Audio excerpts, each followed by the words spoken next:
this rainy day. It's supposed to be snow today, but it's raining. I probably should plant a few things inside since I finally got the whiteflies under control. Oh, let me tell you guys, maybe I can do it while I'm driving, or maybe not, maybe there's not enough time, but yeah, so a couple of winters ago, I had spider mites. I was sure I was dealing with Lucifer himself. Lucifer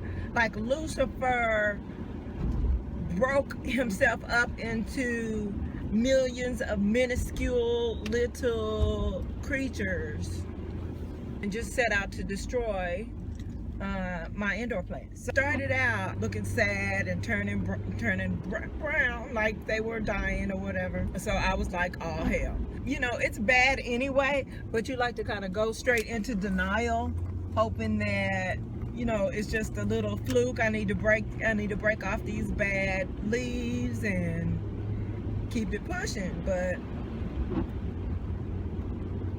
the way infestations are set up, eventually I took care of it by drenching everything in my pepper spray, which I make myself. Those of you who follow me know that I make myself. So I just went ahead and broke down. I was spot spraying for the longest within my denial that I had an infestation problem, and ignoring it is not a great idea. Let me just say that right now, because if you ignore it, those little bastards have time to procreate and go from issue to infestation, especially if the conditions are set up are such that, you know, they prefer, and they prefer dry, warm, dry conditions. This little mother sucker next to me parking any kind of way. Privilege. How about you put the car in park before you tuck my hair in my collar?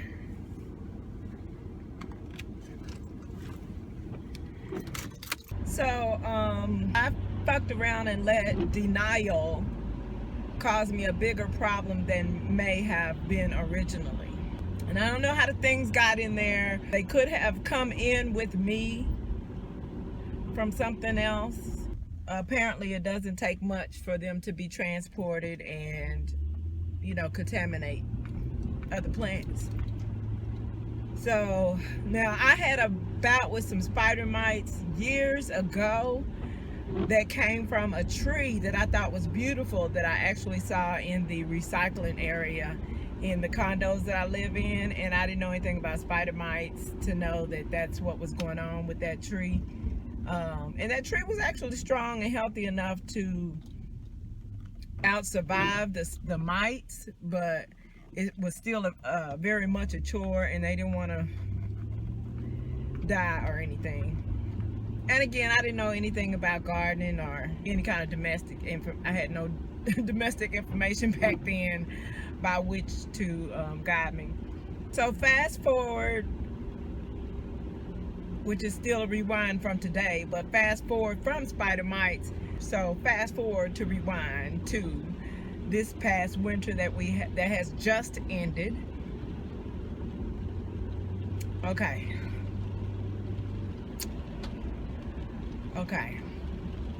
See, I thought spider mites were the devil.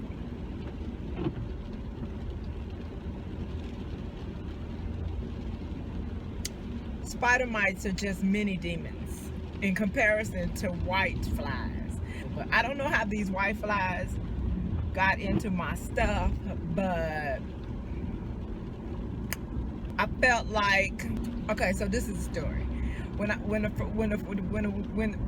white flies first got a hold of my plants that I knew of, okay, I thought they were spider mites.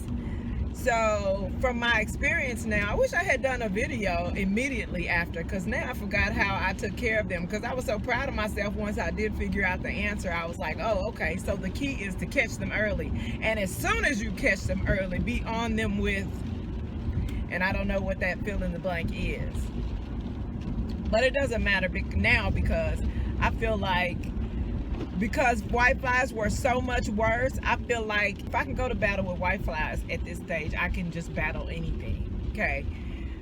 And I know you always feel that like that by nature until you have to battle something worse, but whiteflies have the crown for devastation right now. You know, they're the devastation kings right now. The whitefly damage started, and I felt like, oh, okay, well, I know what this is, because I thought it was spider mites. So I did whatever I do for spider mites, which I can't remember what it is. It might be as simple as saturating the leaves and the underside of the leaves. Might be as simple as that. So I did that, and I thought I had everything under control. Well, I decided to stress my plants, and so I left them without water for a few days during a time where they needed water, you know, because I wanted to stress them out so that when they did get water and food, they would fight and be stronger, and the insects, because would be no match for it, right? But in allowing it to stress by drying it out, man, I set the stage for the most comfortable home for whiteflies. Apparently, they love dry conditions as well. So they flourished. The first instinct is to think they're gnats. So that's no problem, right? I'll put out a shallow dish of white wine for the gnats, and they'll be a done deal within 48 hours. I went to my baby sister's house, and she had indoor gnat issues, and we didn't have any wine, so I got some vinegar, and I stirred up some sugar in the vinegar, because in my mind, I think that vinegar with sugar mixed into it, a simple syrup with vinegar, would emulate wine well enough, right? Well, I did that, and when I came back home, my baby sister called me, and she was like, "Thank you, girl." She was like, they were all floating. They were all floating in there the next morning.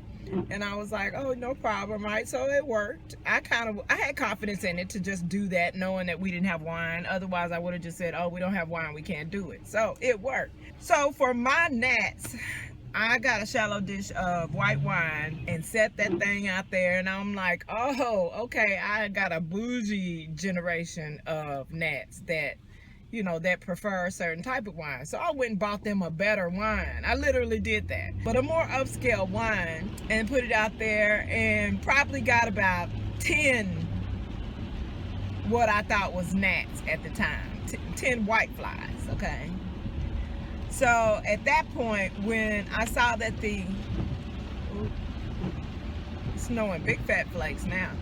Okay, when I saw that what I thought was gnats did not like the wine, I was like, okay, maybe this is spider mites again. That's when I figured, oh, this is probably spider mites again. So I know what to do. I get my pepper spray and saturate the underside of the leaves and stuff. But I don't water it, because that's about right when I decide to stress the plants, so that when they do get water, they'll be stronger and again out-survive these insects that I first thought were gnats, then thought were spider mites. But I'm still in the gnat, okay, but I'm just now leaving the gnat phase, thinking maybe they're spider mites, right? And in spraying the underside of the leaves, I'm thinking something's awry, because some of the leaves start to turn brown. And I'm like, man, they starting to turn, what's going on here? I didn't attribute it to the damage per se, but as a symptom of the damage, which means that because of the damage that the leaves were then dying. So as I started getting browning leaves, I was even more concerned. So I put a little more soap in my pepper spray and less pepper, thinking that maybe the pepper was burning the leaves, and that there wasn't enough soap to smother the insects. So I adjusted my recipe. Meanwhile, I go ahead and water it at a certain point, you know, like I said, hoping that the stress would have helped it get stronger. But as I sprayed the underside, you could just see the white flies scatter. And I'm like, oh wait, those are neither, that's when I was like, those are neither gnats nor spider mites. I got the white fly problem. Now I see what the big fuss is with in the gardener community with the white flies. This is some bullshit. It got to the point where I would, just to test the theory out, I would water the plant, but then I would put a fan on it so that it would dry out. Because when I water the plant, all the insects scatter, or they get smothered and die. So not only when I sprayed on the underside, would so many more white flies scatter, showing me that they're reproducing in bulk. So not only would that happen, but the very tips of particularly in the tips of the plants, would be brown, and and then I start seeing little balls at the tops of my plants as well. And I was like, oh shit, is this what aphids are? Are aphids like white fly eggs collected at the top of the tip of the plant? Is that what that is? I don't know.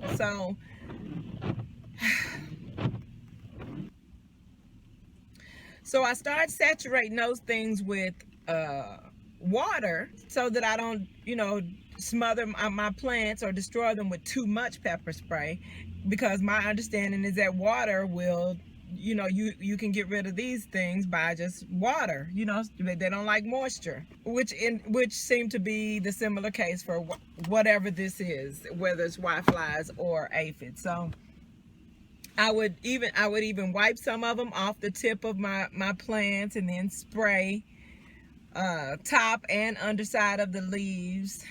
And then I started trying to figure out, what do I do? Because the bigger plants, anyway, I decided that the best time to do this was while the plants were young, because when the plants are young, they only have so many sets of leaves anyway, right? So I made sure when they were young, I kept them saturated under the underside and the top side, and sure enough, they like the young ones the best. If I planted some lettuce, if I planted tomatoes, with the new growth, oh, that's their favorite stuff. That's some juicy, that's filet mignon to the insects. So they start going straight from them. So I got to the point where I would plant seeds and the seeds didn't come up. And I'm like, are they in the soil?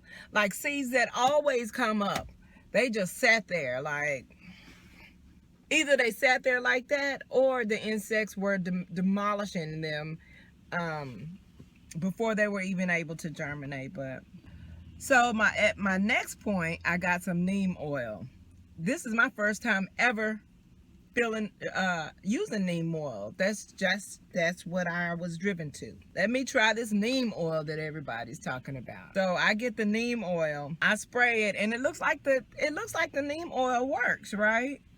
It looks like the neem oil works, but as I use the neem oil, I don't want to use it too much, because they say it could change the flavor of your stuff to make it taste like, make your vegetables nutty or something. So I was like, well, I don't want to do that, but I'd rather have a nutty flavor to my vegetables than to be eating, insects that don't need to be destroying my whole damn winter crop.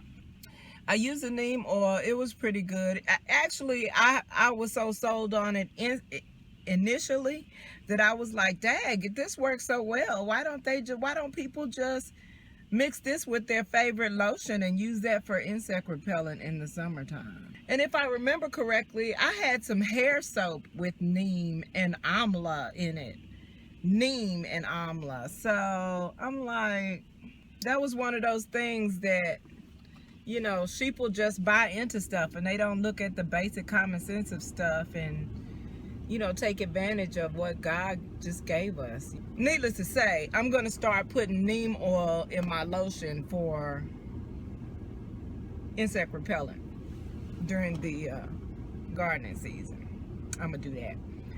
And as good as that sounds, that wasn't the end. That wasn't the end all. The white flies are resilient. resilient. So it ended up being that the only way that I could control it is to start everything over. And as the seeds became plantlings, I kept them saturated. And so that took care of everything for the most part, but I still had some trickling issues. And when you have trickling issues with something like whiteflies, it's not just the trickling issues, given that they can reproduce at the rate that they can. So that's when I broke down and read the wilt-proof bottle. You know, that stuff that I told you about that you spray your leaves with, like your indoor plants, to keep the leaves green and it retains the moisture. But I also use it as low-key extermination for insects. Just did a video about that. But anywho, I just do not want to be that chick that tells you go look at my all videos, comment, rate, subscribe. You gonna do it if you want to do it, girl. I know it. And if you don't, you won't. I trust you to have sense enough to make that choice on your own without me having to convince you or swindle or sell you into subscribing. Anywho, so in that video is where I went into detail about using the wilt-proof as an insect as exterminator. Well, I got really desperate, and so I was like, let me read this wilt-proof bottle. And on that wilt-proof bottle, I saw non-hazardous and non-toxic.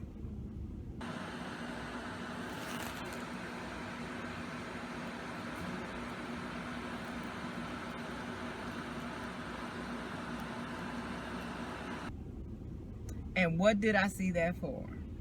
I was like, once the seedlings become plantlings, if I just spray them one good time with the wilt-proof, I should be good. Like, the insects have nothing to munch on, right? They can't handle it. They can't handle the wilt-proof for sure. We know that for sure, right? And it says non-hazardous, non-toxic. So either way, I just wait till the seedlings become plantlings, spray them one good time with the wilt-proof, and that way, by the time they'll be protected, and none of the whiteflies can reproduce. And by the time it's ready to start flowering and fruit, then the actual edible fruit won't be detrimentally affected by whatever ingredients are in the wilt-proof. Am I right? Am I right? Yes, I am, because obviously that's my long ass story about my 2 winter battles with spider mites and whiteflies respectively. And I guess if you consider me dealing with gnats and finding out about the wine before both of those, that was also a whole nother battle. So I got them now so far 3 for 3, 4 for 4 if you count the bunny rabbits. Oh, ooh, I got stories about them as well. Apparently we're gonna be in an ongoing battle with the bunnies. Apparently that's how that's gonna work. But I got something for bunnies. I always got something for the bunnies. Let me get in here and get these nails did.